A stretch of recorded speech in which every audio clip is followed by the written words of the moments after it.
Hi, I'm Ole from subphotic.com, and when I was starting out mixing, seriously starting out mixing, my main problem when I think back was being overwhelmed with all the different tracks, all the different sounds in a composition. So you have drums, bass, samples or instruments, you have the lead vocals, you have the backing vocals, and you have the send effects. All this mashed up together is overwhelming. You might have 61 tracks down in your mix session. How are you going to get around all that? It's a lot to think about. So you adjust the snare, even in solo. I did that when I was starting out. Don't do that. I was mixing the snare in solo, EQing the snare in solo. So mistakes like that is quite okay to make in the beginning. But as you move on, you start having these 12, 14, 16-hour mix sessions, or you break them up in several days, of course, but you mix a song in the duration of many days, many hours, and you spend a lot of time adjusting the kick, adjusting the hi-hat, adjusting the bass.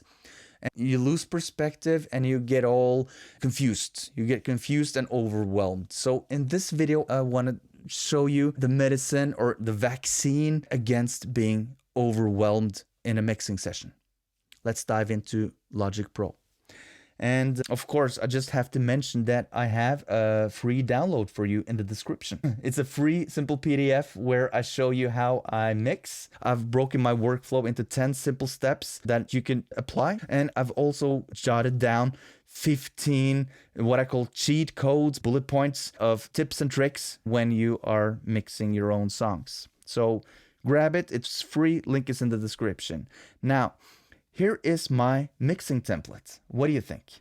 So at the top here, we have the stereo beat. So any stereo beat would be suitable. You might have downloaded a beat from YouTube or BeatStars, Airbit, or you've made a beat yourself and just a stereo beat. If that's so, you could just remove everything else.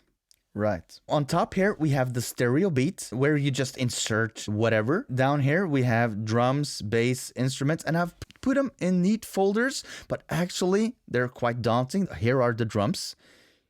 You see how many drums could actually occupy a mix session? That's quite a lot. The bass usually tends to be a bit more simple. Here I have 2 tracks in my template, and the instruments can be also quite daunting. You can have different instruments for different sections, for example. And then we have the vocals, which also can be quite intimidating. You have the verse, the hook, the backing vocals for the hook, the ad-libs. It could be a lot, okay?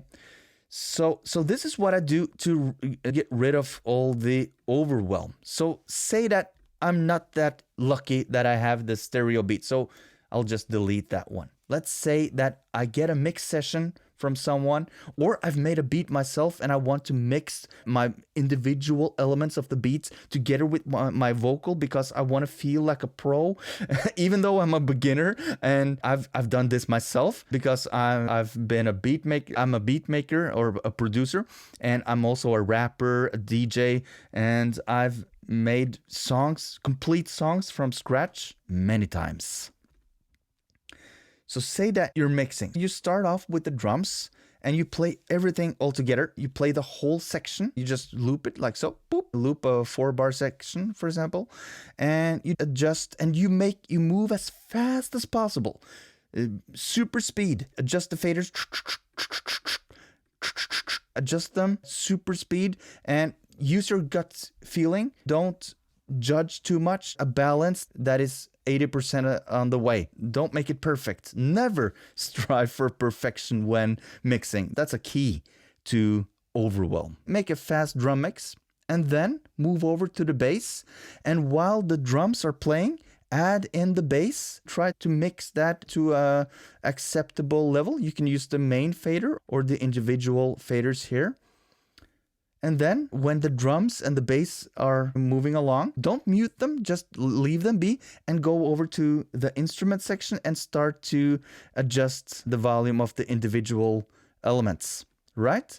Until you have something that sounds acceptable. At this point, there's no references, there's nothing. Do the job as fast as humanly possible, right? And then you move over to the vocals and you just adjust. No processing yet. You see here? No plugins. There's no plugins at all. Don't use EQs and compressors yet.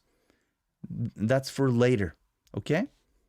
So adjust the vocals, and that's it. I have some send effects here, but never mind those yet. You can do those later.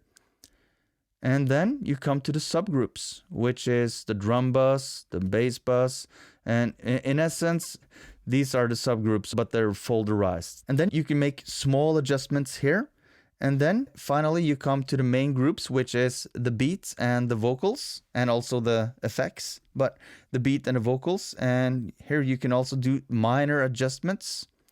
And then you pull up a reference track. You search something up on YouTube or Spotify or Tidal or wherever you like to play music. You find some songs that vaguely resembles what you're mixing and you listen to that. And then you take a break and then you come back and listen once more.